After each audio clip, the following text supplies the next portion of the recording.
All right, hell yeah. So things are going pretty good. We got some structural support back here, and we're working on how to figure out how to do the joints because those joints were tearing apart. So when I, sit on this, I can actually sit on this, and now that's structurally strong. What? So the thing that I'm looking at right now is, and even like this, when this goes into the water. Well, let me just show you over here. If this edges this way, this tube is so flared out, and that's kind of what I want. I wanted to work on kind of the dory style. Now that's not too much of an angle. You know what I mean? Dories might be angled more. But it's just that when this is edged into the water, this is going to be hard to paddle over. And I do need height. Do need to sit high, but I don't need to sit high over here. The boat would just tip over because there is my point of contact. So all height can be here to here, or just like right here. This can actually taper the other direction. So what I'm going to do, and just for kind of strength, and I already have these in here at a particular height. And so what I'm going to do is trim all of this to there and there. So it's going to be lower down into there. But, because then I can always add foam on top. I don't want to start with too much. And that was the whole idea of this. Like, have the guts be where you can add to it. And then so over here, I'm going to trim from there to there to there. So hell yeah. And but I do like the back. The stern is looking really good. That swept angle. And we do have our buoyancy. And then there would be the start of a half slice. You know what I mean? It's half slice because it's stair stepped. It's shorter half slice, kind of playboat mode, because you just can't, like with a half slice kayak, sure, you can get that whole kayak vertical, but that requires bracing strokes, where in an R1, once you get vertical, you might be falling over. And so, once we're leveraged here, so this is all the way leveraged, and then there's your height. All right, so looking good. And I'm just glad I'm making these modifications, you know what I mean? It's just like if you see something ridiculous that's not going to work, let's change it. And I'm still really excited about this flare. Like, we can even add to the flare way down low. But that flare down low, you just can't have it super high. The second it's high, then it messes with you. Now, there's a chance that you could have it high up at the front. So I'll think about that, you know what I mean? But I can always add to it. I have my angle established. I'm definitely just going to make this thing flush now. And then so this side is nice and high. And then this is the side where I could add more flare to it. You know what I mean? If that's going to help. Like, yeah, if you buoyanted out this, then if you tipped over, you would, the boat might more right itself. Anyway, hell yeah.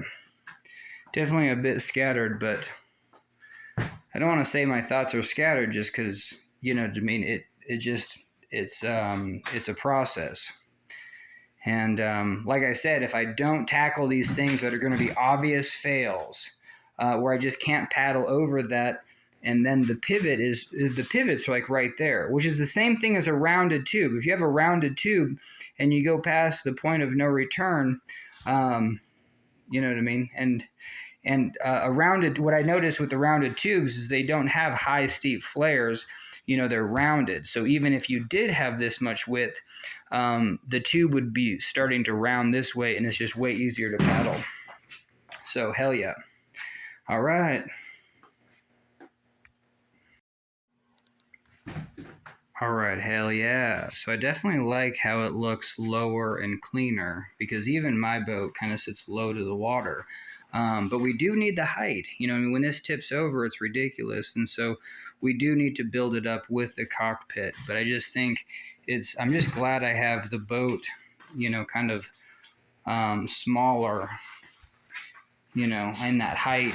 because I know I can build it up. I just don't know if I just need to build up a few inches here, and then I can do a second taper here. You know what I mean? And kind of have a hip stop. Because again, if this is the pivot point, you know what I mean? Even to have a hip stop like right here, and then this can be tapered in. So I could even taper up and then have a, yeah, that would be cool. And then just, it allows this more brainstorming.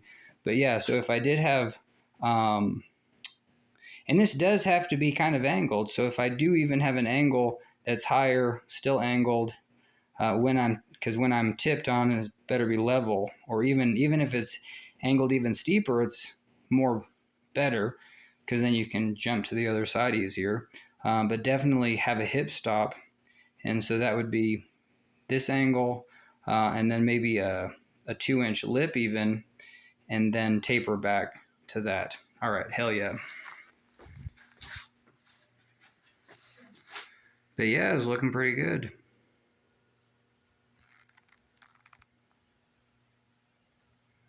His back end's real tall, but I'm okay with that because it's so far out of the water. And okay, I remember this because the front end needs to be totally out of the water and narrow, so nothing's gonna just plug. The only thing that can plug is the bow, but we said, hey, that could be a benefit, especially if you take in water, stuff like that. So that's to be determined. But then also we would have a bump where, you know what I mean? Like you would still, like if you were going to climb in the bow, I would still have an 8-inch bump. You know, that's only 4 inches. And so I would have a 8-inch, you know, so that would be the platform that you actually can maybe get your feet up onto. And then I would have 8 inches here. And so this is helping me, you know, because that has to flesh out the cockpit as well. And so it's in this position that 8 inches is blocking water as well. And that could be tapered up, you know, to 12 inches, because, you know what I mean, if you can already get your feet or, you know, knee on that, it really doesn't matter if this height is 12 inches, because at some point we'll have to come up to, you know, the full height for sitting. But hell yeah. And I still just wanted to be able to, you know, drop through there, especially if I would put a beam on the top to where that's not dangerous. Yep, and so it's close. But yeah, that's where, yeah, it's close, because that has to be a flat beam so you can actually like boost against it, you know, throw an elbow into it. All right, so hell yes, that's the next thing. I'm going to put that support across. Maybe just cardboard for now, I have no idea. But then potentially like wood, but I do have thick enough cardboard that can hold that tension. That's all it is just holding tension anyway. If I had a piece of wood, it would have to hold that tension too, but a piece of wood would actually hold some pressure. And then a piece of foam too would be pretty sweet, so we'll see what we do there. All right, hell yeah.